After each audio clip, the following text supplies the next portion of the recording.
Welcome to an episode of You Haven't Read What? I'm Krista. And I'm Christina.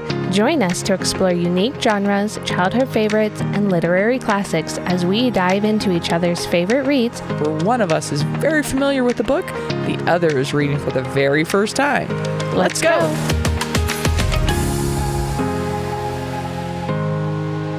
Hello!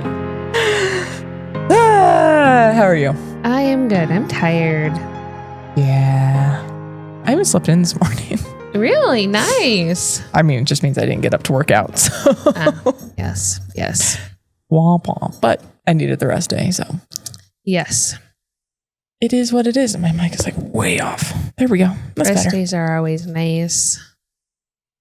Yeah. I just kind of like, for me, exercising is hard. So I just typically just walk around when I do my Nothing wrong with that. Yeah, my exercising-ish stuff. But I remember one of the first times, like post-college, going to like a doctor for the first time. Right. And I was in varsity sports. Like I was extremely active, hiking in college, all of this. Didn't do any sports in college, but, still was running and very active. And got to the doctor and they're, how many days do you work out? And I was like, I don't know. At this point, like 1, maybe 2, like new job, crazy commute. I don't really know. Like, and she kind of looks at me. She's like, what do you consider working out? I'm like, going to the gym. She's like, no, like walking around your block counts as a workout. I was like, oh, every day. Like, I feel really good now. It's like, yeah, I walk my dog every morning. yeah. Yeah. That's funny. She's like, nope, that totally counts. I was like, oh, you make me feel real good about myself right now. I wish I had a doctor that would tell me that. I mean, I was also, again, in my young 20s and extremely fit back then. Am not now. Well, I feel like every doctor now is just like, you need to go outside, you need to exercise, you need to diet, you need to blah, blah, blah. And I'm like, yeah, I have this medical condition and I have this one and I have this one and I have that one. And it's 12 degrees outside. Yeah, exactly. Like, who wants to go out there? When I lived in Minnesota and North Dakota, like exercising was not a thing for me outside. Yeah. Like, no, because it is way too cold. They get into the negatives up there. No, so I learned in DC that my Jetta, it took me a minute to figure out what the heck was on my Jetta display. And I realized it was like a -4. And I was like, oh, it displays negatives. And I had no idea. oh my gosh, that's hilarious. Well, that's a fun fact to learn. Okay, crank the heat a little more. Right. We didn't have a garage. There was no garage. Yeah. And so it's like, okay. Yeah. That's why it's so cold. That's so funny. That's funny. Well, shall we get started? We shall. I have a lot of notes tonight. I have Mostly fun stuff. Only 1 page for the first 2 chapters and then 1 whole page for the last chapter. Cool. So we will not speed through the 3rd chapter like we tend to do. No, probably not.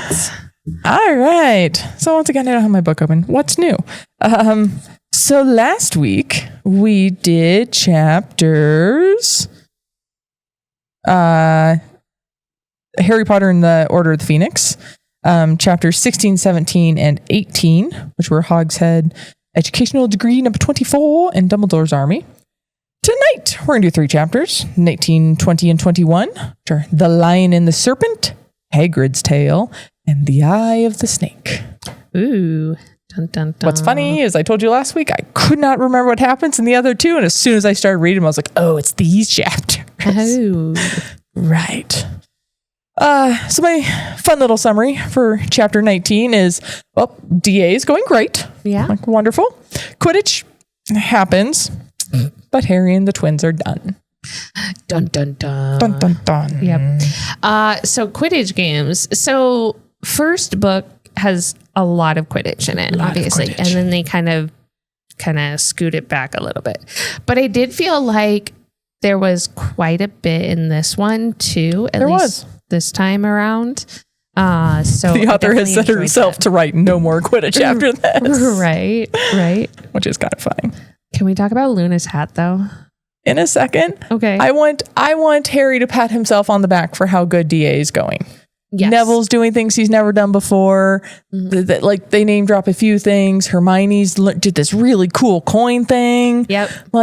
Props. These kids are good. So the coin thing actually reminds me of those what are they? They almost look like cookies, but they're like, as I'm doing this weird hand motion on the screen, Da Vinci's Code style. Oh, like shoot.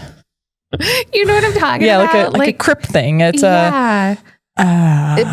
but in coin form, and obviously magical, because that's cool. But I just was like, that's what I kept picturing, is like that kind of. It is a code crypt. Okay, yeah, a code crypt available on Walmart and Etsy. Woohoo!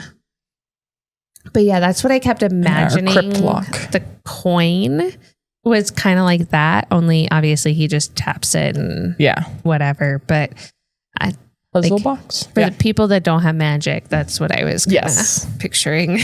Yes, they're very cool. Yeah, I don't know why it's a cookie. I don't know. I mean, it's kind of Oreo. Like you pull apart an Oreo before you eat it, right? I think I was thinking of the those cookies that you that all come together in like almost like Ritz crackers, almost the cookie ones. Yeah. Girl Scout mint ones. Those are some of my favorite. Much better in the freezer. There's your tip for the night. Oh my goodness. So yeah, I just want all the kids to pat themselves on the back for a second. Yes. Also, growth. Ron did not charge Malfoy. No. Teasing him as a growth. Yeah. Yep. Just ignore him and keep walking. And now, Luna's amazing hat. Take it away. Hat. Oh my goodness. The lion head. I wanted it to roar, but I didn't have enough time. The eating a serpent. Yeah. Oh yeah. The serpent. Yes. It does roar. Yep. But that's amazing. And does she have a crush on Ron? That's what I wrote. Good luck, Ronald. Has anybody ever called him Ronald besides Hermione when she's mad? Right. But the other thing too is like, so we're just getting her as a character. We're in book 5. She is younger, but she's obviously been here because Ginny knows who she is, and she's not young enough. Like, we would have probably known her when we met Dennis Creevy. So I'm thinking she's more Ginny's age. She's also not a Gryffindor. She's a Ravenclaw, if I remember correctly. Yes. So it's just kind of interesting that she's like more showing up now and everything. And to me, it's kind of cool too that like some of the houses are actually starting to mingle and like actually like talk outside of their own whatever. I love Lynn so much. Yeah, she's a hoot. Let's put it that way. She might have a little crush on Ron. It's cute. Yeah. Or she's also just socially awkward. Yep. Which is, I mean, amazing. Yeah. And so just that like, good luck, Ronald, that it's just weird, and you kind of go, wait, what did you just say? That kind of it's like, is this just an odd social tendency for you, or is this a little bit of a crush? Yeah, for sure. Either way. Go Gryffindor. So the crown badges, I wasn't quite sure what they were at first. Obviously, I read that. We find out later, and I just want to punch someone. How about instead we throw quaffle or hit the quaffles? No, shoot. What's the other ball in Quidditch? It starts with a B. Bludgers. Yes. Let's hit all the Bludgers at Crab and Goyle. Yeah, for sure. Because they're now on the team. Which is very interesting because it's like... It's also fitting to their characters. True. Very, very true. They're up there protecting Malfoy now and stuff like that.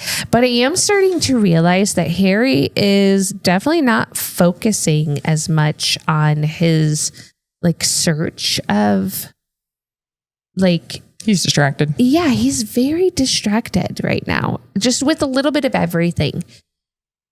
And I'm trying to decide if he is, I mean, he still wins, but is he distracted to a fault, or is he is he grown enough at Quidditch to be able to see more of the field? I mean, I kind of get that, but I think he's also more worried about Ron and everything. He definitely is. I also think that he's just kind of like, oh my goodness, I need to do all of these things. And and he's just kind of, every part of his brain is just in a different place right now, I think. He's just kind of all over. Yeah. But it was weird. I don't want to say weird, but like it was different to see him kind of a little more flustered, if that makes sense. Yeah, it was interesting to see the change in dynamic of you have the way Ron is acting is Harry in book 1. Right. Like, yep. to a T, not eating anything and super nervous, was Ron this time. And this time Harry's kind of like would in a way, like kind of would, or almost Hermione. Yeah. Of like, no, you'll do okay. Like you'll do fine. But he's kind of the nervous Nelly, and again, he knows he can beat Malfoy. So long as he's at least somewhat paying attention, then he can watch the whole field. So I'm picturing like, again, I coached a bunch of 3 and 4-year-olds at indoor soccer a couple months ago.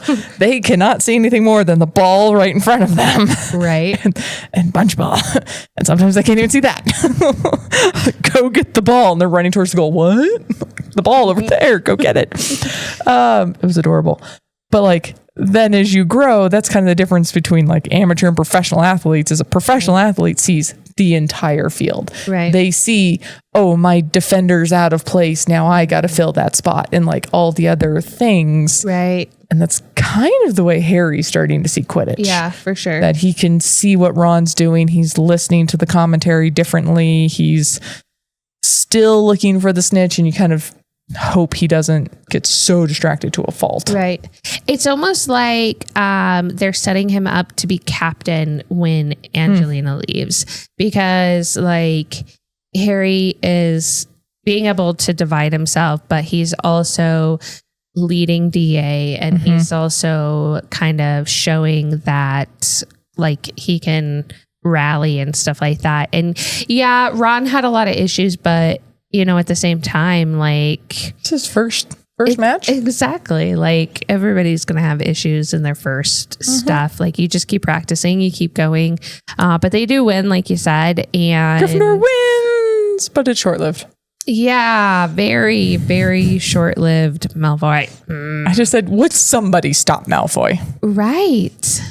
Like, oh, he just keeps going. I don't understand how there are so many adult figures, teachers, whatever, but they can never catch Malfoy mouthing off. Like anybody besides Snape never catches him, or Filch. Or in this case, Umbridge and McGonagall. Like Umbridge is the one that breaks this. Well, Madam Hooch does. Hooch finally does. And then from there, it's Umbridge. So I don't know. Which then I was laughing because McGonagall says you had to resort to Muggle dueling on the field, which is, a fist fight. Right, exactly. But the fact that she called it Muggle dueling, I was like, that's funny. That's funny. A great phrase. And then in my notes wrote, oh, fuck. Yeah, well, first we get 2 weeks of detention, or like 1 week each of detention. Just fair. For sure. And not only that, but like number 25 is the all-powerful High Inquisitor. I feel like we're back in Aladdin with the genie. I mean, yes. It's a great, fantastic metaphor. Come on. Like, why is it that we are dealing with all of this? We cannot. And then it gives me like the creeps, because we've got a lot of the same BS going on in the world. And it's just, yeah. But I'm the expert in, no, you're not, sit down. Right? And she just annoys the fudge out of me. So now. Which is funny because fudge is where she's getting all these from. Anyway, we learned that Umbridge did not want Gryffindor to play. No. Well, we already knew that, though. Well, we knew she didn't sign it as quickly as Slytherin. Right. We didn't know that, like, McGonagall had to go to Dumbledore. We did, because somebody tells Harry that, or Angela. Oh, I thought this is where we find out. Okay. No, somebody tells Angela in when she gets the approval that she got McGonagall to go, and McGonagall went to Dumbledore. To go to Dumbledore. Yeah, so like we knew that she didn't want them to, but we didn't exactly know why. And now we know because they're a bunch of hotheads. She's prejudiced. Yep, a little bit. Yep. Can she give them a lifelong ban? Well, that's what I was going to ask too, because You can ban them from playing in school. Fine. Okay. But if some professional team wants to pick them up, can you really stop that? Well, and that was going to be my question. So like Victor obviously is still in school and he plays professionally. So could he, like say Harry, like somebody comes to pick up Harry, like could he still be in school and play professionally? I have no idea. Exactly. Like it's so weird. It's a really stupid ban. It's confusing. But not only that, but like why are we adding Fred to this and not Ron? Like he's a Weasley. Well, Ron had sulked off. Right. Ron wasn't part of it at all. She only added Fred because she was like, unless if Angelina hadn't been holding him back, the 3 girls, he would have joined also. Yeah. Like he wanted to. Ron actively was not trying to, which is why Ginny can also join the team then. Right. Like it's not a Weasley I'm thing. kind of excited that Ginny is on the team now. Me too. But that's not yet. Not yet. We don't know that yet. So chapter 20. Hagrid's back at the end. Yes. And then now, Like chapter 20. Hagrid's back. That's and then what I I flip to my wrote. next page. My summary. Hagrid's back. I did 4 exclamation marks. Yeah. So chapter 20 is Hagrid's tale. Woohoo. So my summary is Hagrid's back. Quite the story to tell, but we're leaving something out. Oh, yeah. So I'm going to ask you about that later. All right. I have a feeling I know what it is, but at the same time, I'm I like, can't wait till we get there. I hope it's not what I think it is. Somewhere else in here. I don't remember. I love the nod that Ron has grown like 6 inches and has to like hutch under the cloak with Harry and Hermione. It's like, this is such a teen thing that we teens grow in weird spurts. That like, yeah, I believe it. You're randomly 6 inches taller than your friends that you weren't a month ago. Yeah, that tracks. Yep. So I like Hagrid's like thing on before he opens the door. He's like, home 3 seconds. Yeah, I should have known. I wrote down. But I think he's totally happy that, Yes, that he they is. obviously noticed that he was back and everything. I think he was also relieved when Hermione just straight out like, so how are the Giants? Yeah. He's like, you're not supposed to know. And she's like, shut up. And Ron's like, it's pretty obvious. Like, how are the Giants? Right. Like, just tell us. I wrote, you tell me yours and I'll tell you mine. Yes. I'm like, you show me yours and I'll show you mine. Like, come on, let's talk. Let's figure it out. I had to look up if the whole myth that, we see in movies and Hagrid does here, if holding meat on your face or on a body part that's severely bruised or cut, totally an urban legend. It started because meat back in the day was the only thing you actively kept cold. Yes. So yeah, if that's the only cold thing you have around, you might as well, when your chances of dying of listeria or a bear are 100 times higher than they are today. Right. Yep. Like, okay, fine. But now they're like, if you don't have an ice pack, do not grab raw meat and put it on your face, please. Right. Like, that's how you get sick. A bag of peas. It's worse. Yes. Everything I found online, like WebMD was like, grab frozen fruit or veggies or even just stuff like a jug of milk, hold it up to your face, like, is better than raw meat. Could you imagine walking around with a gallon of milk? Like, yo, what's up? Like, it'd be so weird. It's true. It's true. Okay, so we get into the story. We get into our story. Yes. I love this idea that giants cause, quote, mountaineering accidents. Right? It's like, that's amazing. It reminds me of Iron Man, the very first Iron Man. Never saw it. Okay. Great movie. But Iron Man's trying to be all stealthy, but he accidentally, jets come after him because they don't know what he is. So they're trying to shoot him down. Yeah. He runs into one of them, takes off the wing, pilot ejects, no problem. And his buddy who knows who it is like, what am I supposed to tell them? And they're like, tell them it's a training accident. Isn't that your usual bullshit? Right. And he's like, I can't do that. And then you see him at a podium in today's training accident. So that's all I could picture with this. It's like, well, in another mountaineering accident today, Right. a man was found. Right. It's like, oh no. I thought it was funny too that they cause like avalanches and stuff like that. Yeah. Like just with talking and yeah. Well, and their fights as we get into. Yeah, for sure. So Carcass, is that how you say his name? Yes. Okay. I'm going to put a quick pin. Yeah, go for Hagrid still can't use magic. No. After the second book, didn't we lift that ban? Come on. I mean, I knew we didn't, but like. But he still uses it, so I don't understand. But he can't around like people that actually use it. Like Madame Maxine and all that, because he's not supposed to. Oh, I would. He never got that ban lifted. He never got his wand back. He never got a new wand. Like, I don't know how that works, but right. But at the same time, too, like Madame Maxine, like he's got a crush on her, and she obviously does with him. So, like, you would think, hey, yo, let me tell you my secrets. Right. Well, and also like, hey, ask Dumbledore, I was found innocent of this thing. Right. So like, why are we just don't ask questions now? And yeah, that's a weird, interesting thing. I did make that note that his expression softened when he mentioned Madame Maxine or Eminem as she is in my notes. I thought that was funny. He kept calling her something else too. Oh, does he? I think by her first name. Oh. Instead of, and I couldn't for the life of me figure out how to pronounce her name properly. I didn't end up writing it down, so I can't tell you right now, but let me see if I can find it quickly. Oh, there's this Madame Maxine. Oh, Olympe. Yeah. Okay. Olympe. Olympe. Okay. Or Limpy, I think he calls her later. Or he calls her, he like shortens it later. Yeah. Okay. But yes, now we meet Carcass. Carcass is the first chief of the giants. The first Gurg. Yes. I think I'm saying that right. I don't know. Yeah. G-U-R-G, Gurg. Yep.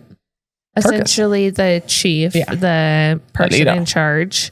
But like, so I like that Madame Maxime and Hagrid are kind of like sneaking up on these guys. And I'm like, aren't you guys almost as big as them? Or are they half because they're half human? We don't know Madame Maxine exactly. Right. We know Hagrid is half. We know his dad was little. Yeah.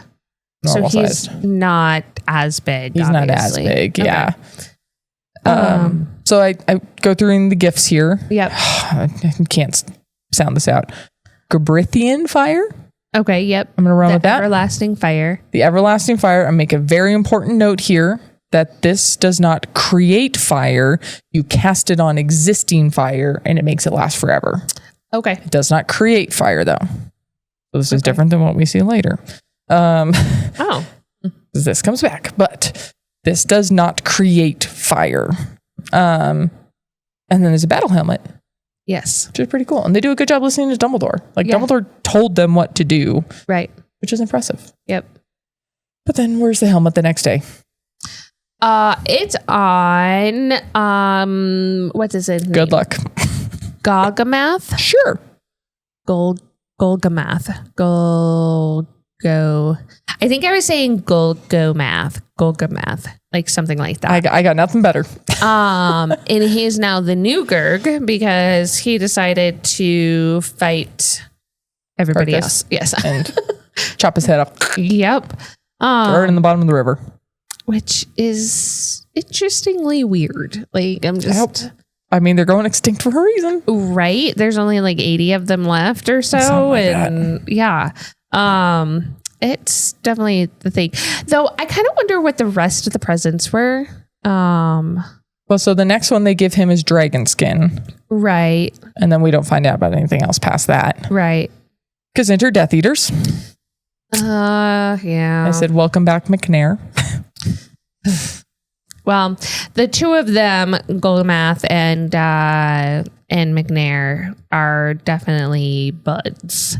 Yeah. But they do get to so Hagrid and Madame Maxine end up hiding and being able to get away from everybody or whatever for a little while and just kind of watch.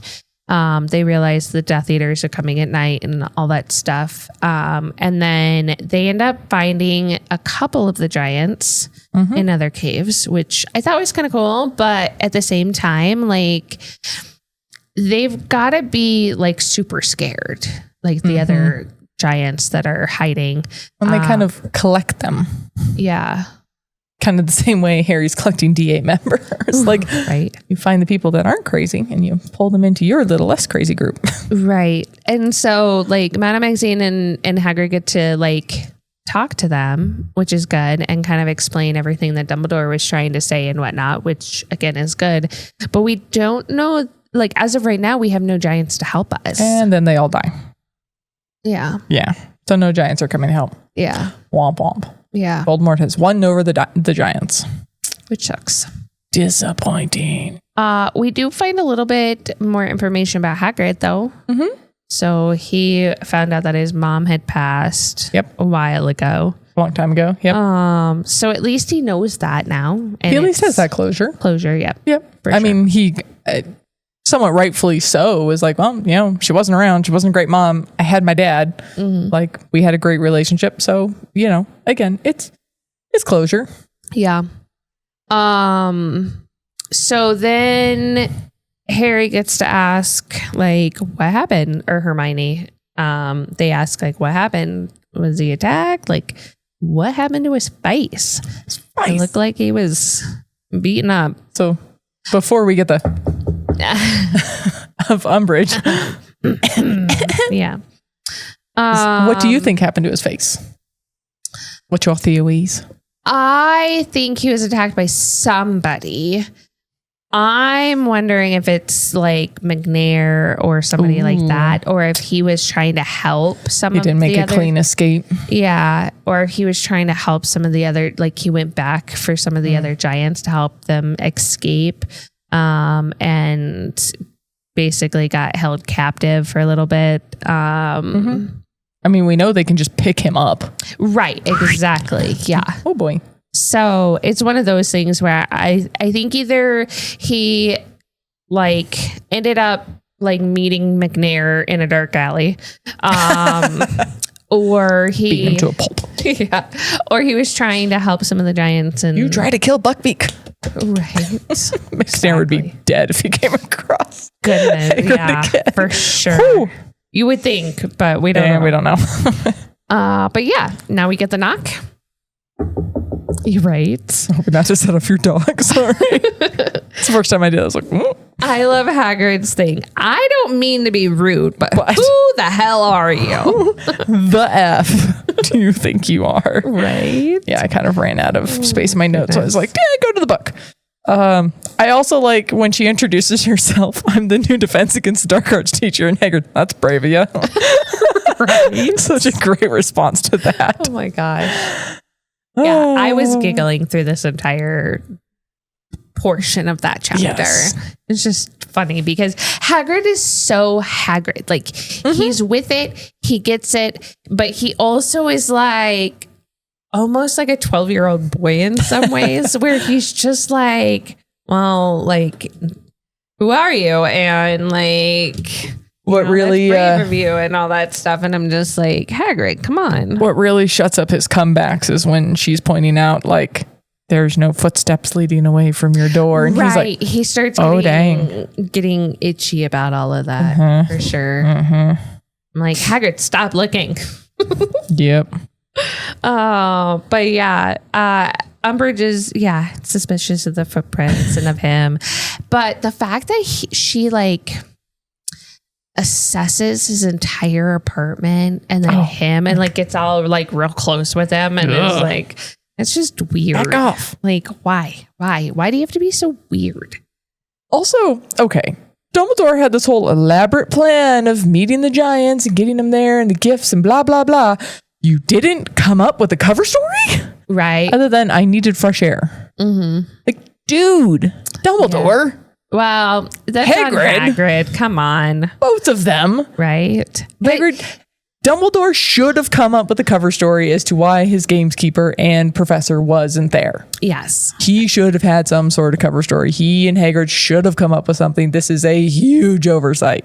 And I sort of agree with that. Only Hagrid is one of those guys that has a hard time keeping a secret anyways. Not wrong. But he also does some of the weirdest things, like meeting random people that have hoods all over them for a dragon egg, and like, rescuing Buckbeak, and like just doing things out of the ordinary, I guess. It's true. And so like, this is kind of along those lines of being out of the ordinary. And I think that he just thinks it's just another fun thing to do. Well, that was kind of my own devil's advocate was they didn't know Umbridge was coming. They didn't know the type of scrutiny he was going to face coming back to the school. And he literally just got back. So like nobody's really. You should have had something. Yeah, probably. But Dumbledore, he did go to the south of France, and that is at least, like. Which is what Dumbledore should have been like is, he had to help escort, our friends home, or he was helping Madame Maxine with a favor. Like, come up with something. Like something. Something. Come on. Anything. Yeah. So can we talk about Hermione and how overstepping she is again? She's so terrified of what his lesson plans are gonna be. I get that. Okay. I completely understand. However, you're not wrong. You are a student. B, he is the teacher.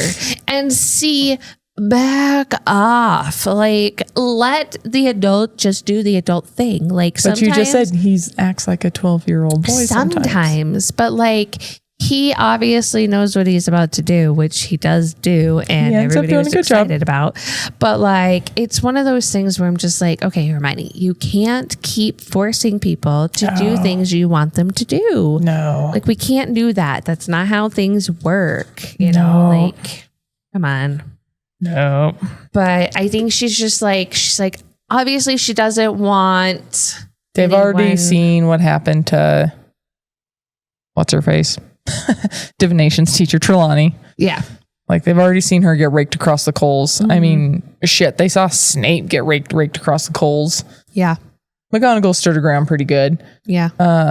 Grubbly Plank stood her ground really good. Well, she didn't even have any problems with Grubbly Plank. Like, it was just, you have a really good, class. Okay. Great. See you Thanks. later. I have no problem with Dumbledore. Yep. Okay, bye. Yep. Yeah. Okay, next chapter, because it keeps going with Hermione. So yes, Hermione continues in the next chapter. Chapter 21 is the Eye of the Snake, the Eye of the Serpent, Eye of the Snake, something like that. The Eye of the Snake. Yep. Yes, the Eye of the Snake. My summary is Thestrals. Harry and Cho get a moment. Aww. And Harry has another dream. Yes.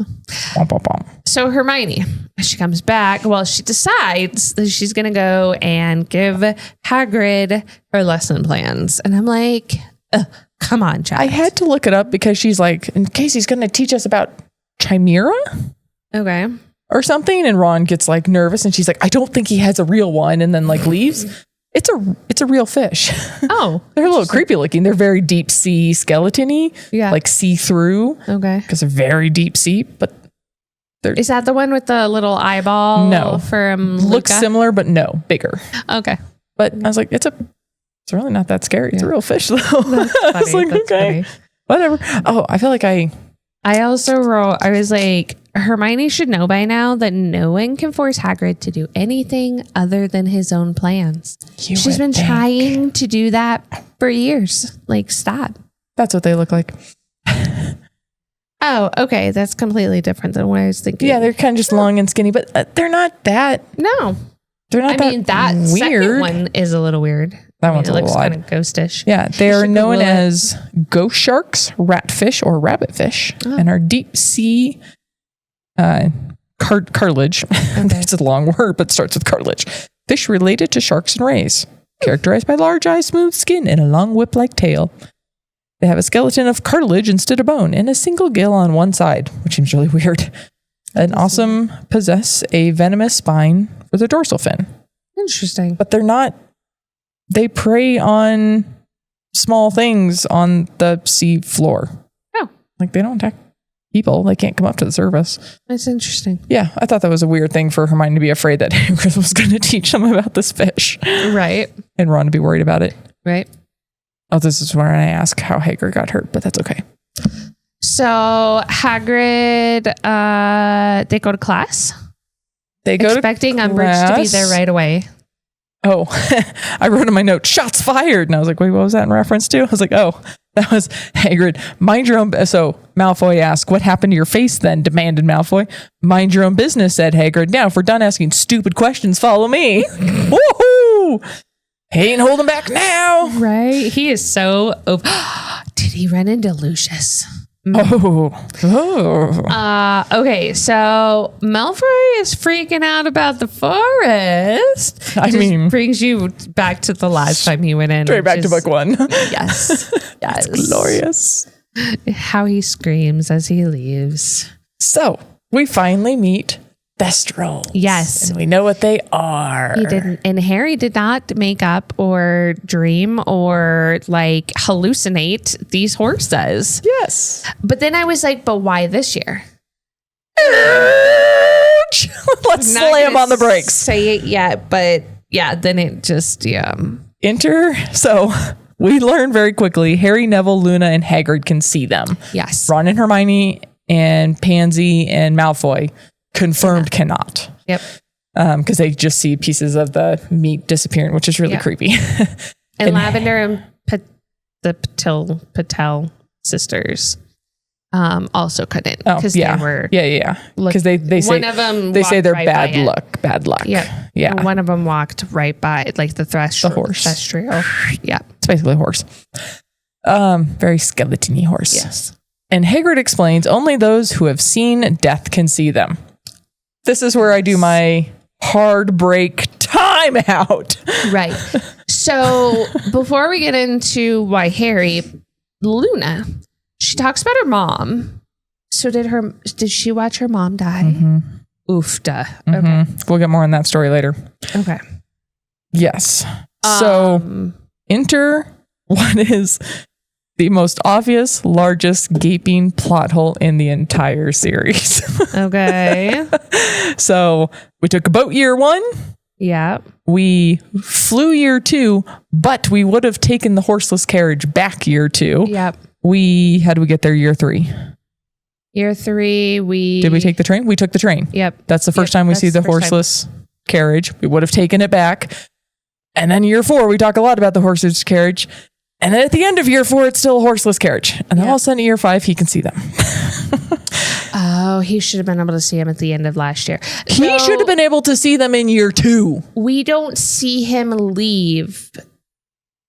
Why? We don't see him we don't get acknowledgement of these carriages until year 3. Right. But leaving, I don't know if you take a boat or the carriage year 1. I don't know.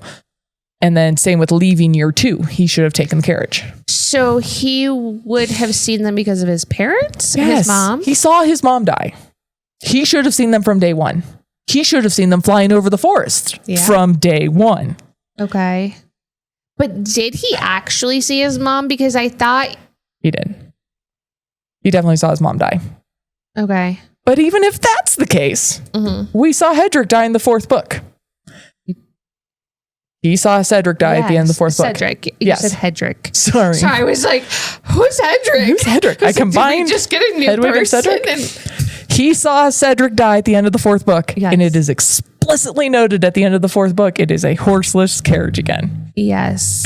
Yes, it is. Yes. The author has admitted this was a huge oversight on her part. She's like, he should have seen them. So this is the second oversight in this specific book then, because we've got the map and then we've got fair. This. Yeah. So that's 2. It's 2 in this one. Ones for this because they've been using the map consistently with the DA meetings. Yes. So with that and then the carriage horses, she's a little off. Mm-hmm. She's a little off. She has backpedaled a little bit and in interviews said that you can only see them if you have comprehended that you have watched someone die. Okay. So in theory, at 18 months old, he could not have comprehended and come to terms and fully acknowledged it. Yeah. He should have after Cedric.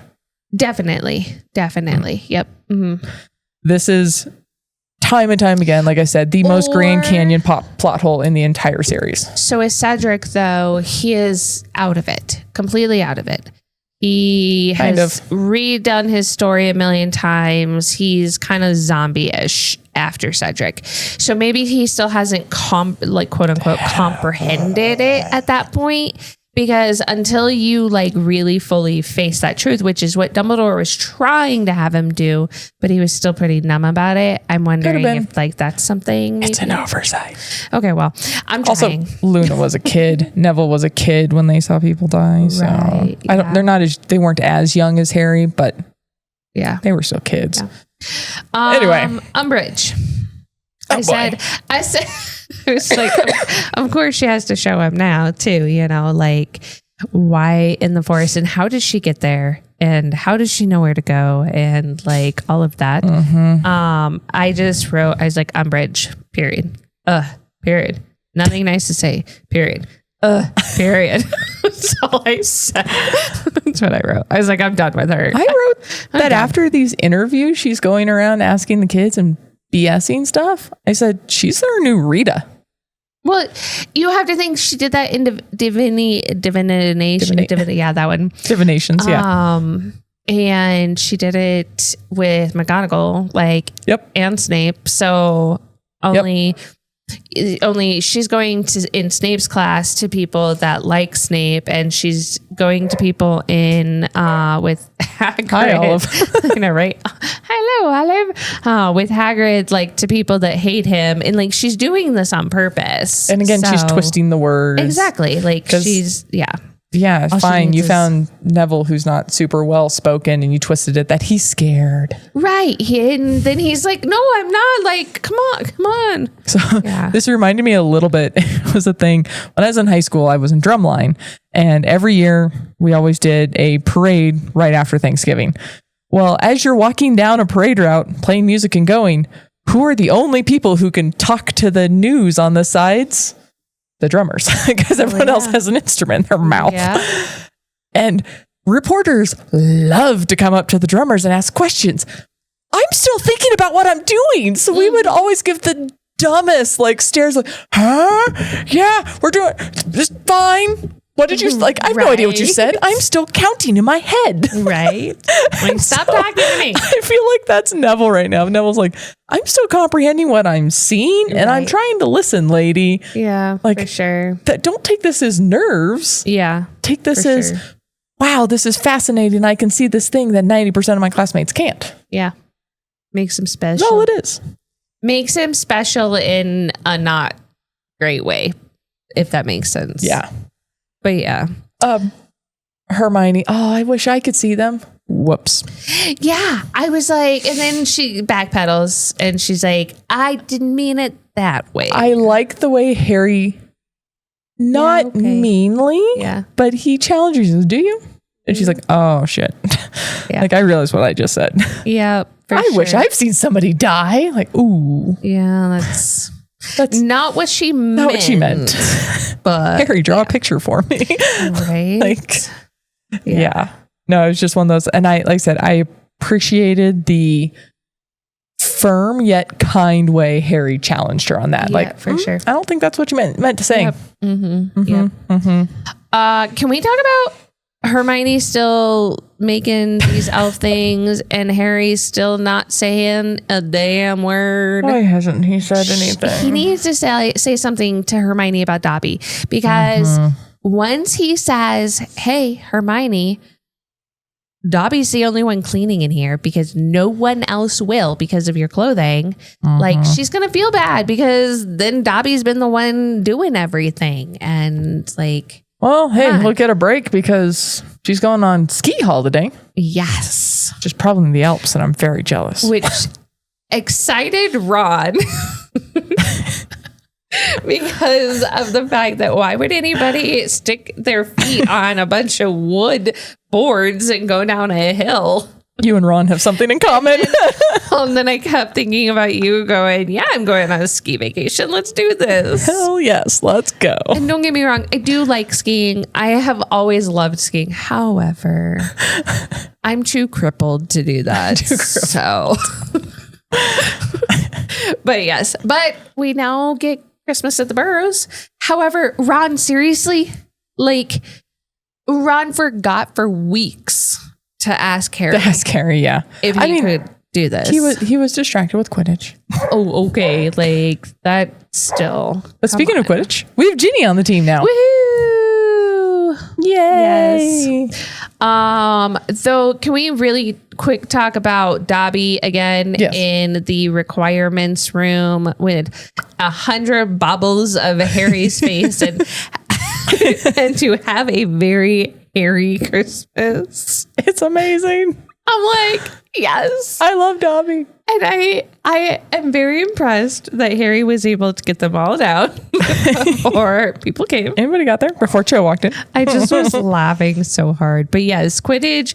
Jenny's on the team. She's the new seeker. Woo. And I wonder she'll be as good or better than Harry. We'll see. We will find out. Because Harry is no longer allowed to play. Apparently. Stupid. Though, could he ask for his broom and give it to Ginny? Or could one of the twins give Ginny the broom? Because, like, it's their sister. Yeah.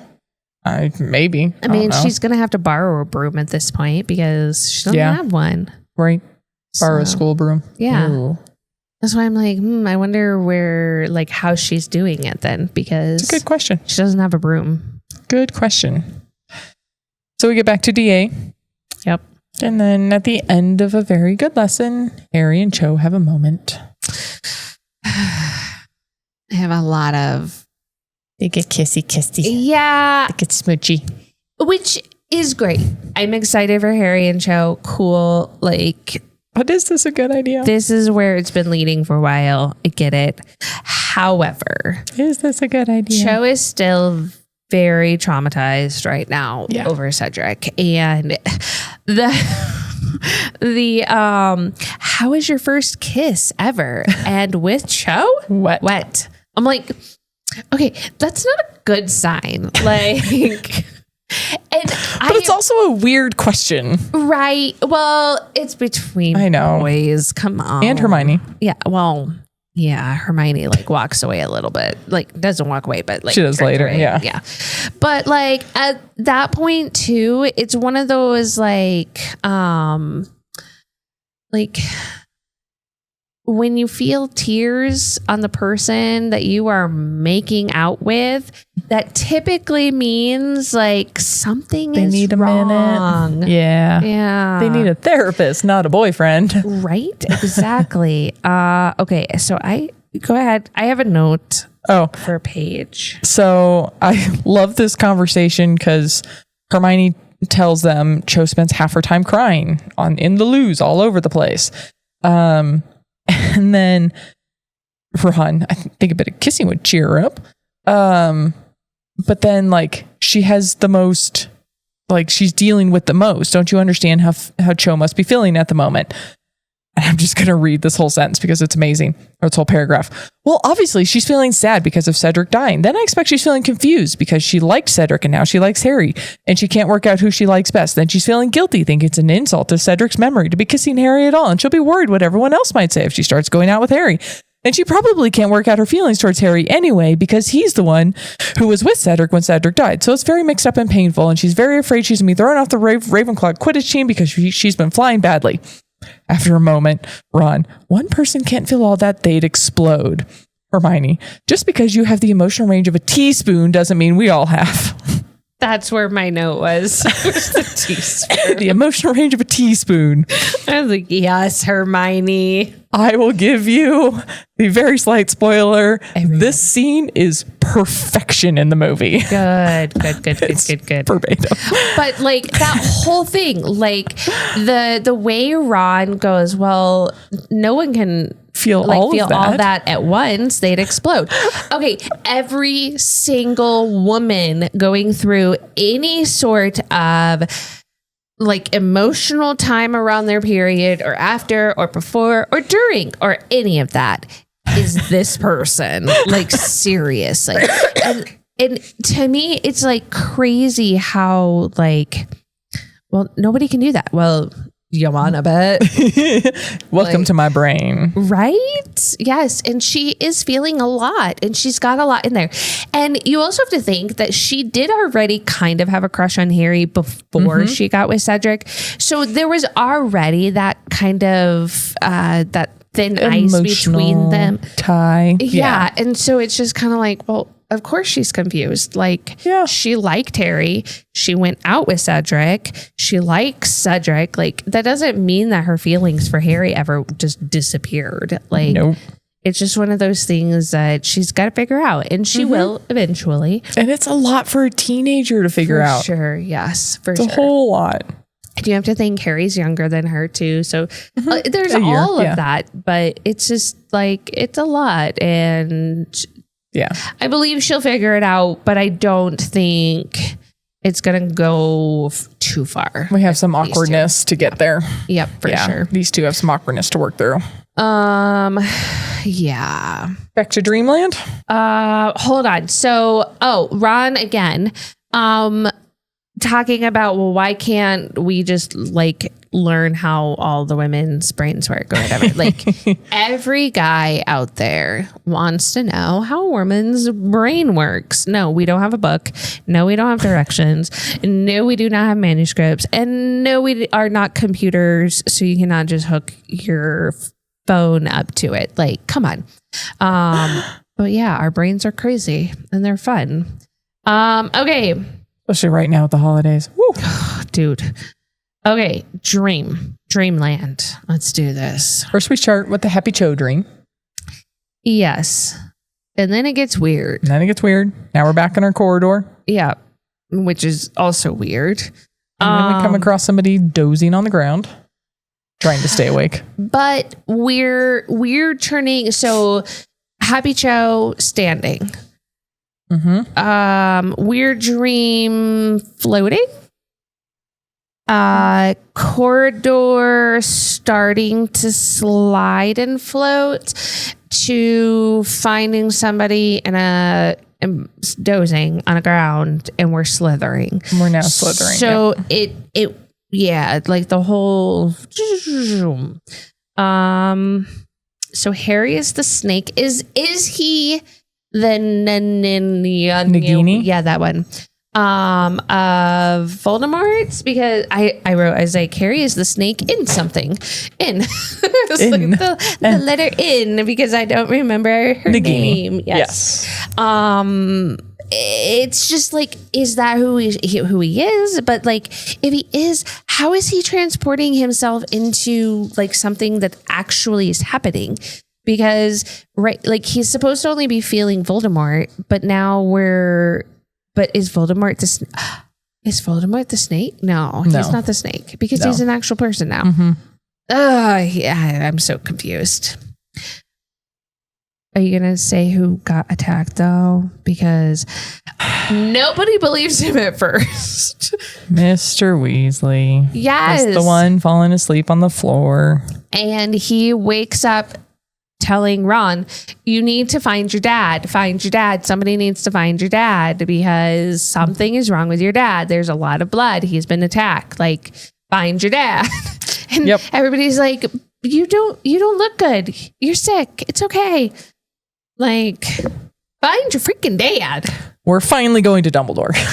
Is my last note for this chapter. And then for Neville to get McGonagall. It's very smart. Not Pomfrey's, right? Isn't that her name? Pomfrey? Yeah, Madame Pomfrey. I think McGonagall's a better start because she's closer. She might be closer. I don't honestly know. But off the bat, there's nothing physically wrong with Harry. Right. He's not bleeding. He's not. Nobody's barfing. Well, yeah, so he threw up. But like I said, immediately there's no emergency with Harry. True, suppose. Yeah. So McGonagall comes in and Harry tells her again, it's Mr. Weasley. It's Mr. Weasley. He was attacked. I was the snake. I promise it's not a dream. Like, go find him. You're saying go something else. You paused on the F there. I was like, whoa, what are we about to say? Like, why? I don't know. Go F, Neville. Like, what did he do? Wait. McGonagall. So then I wrote, McGonagall believes Harry and is finally taking him to Dumbledore. Finally going to see Dumbledore. Like, finally, these two have needed to meet the entire freaking book. Yes. I will also dangle the carrot of first, we don't know for sure is what Harry saw real.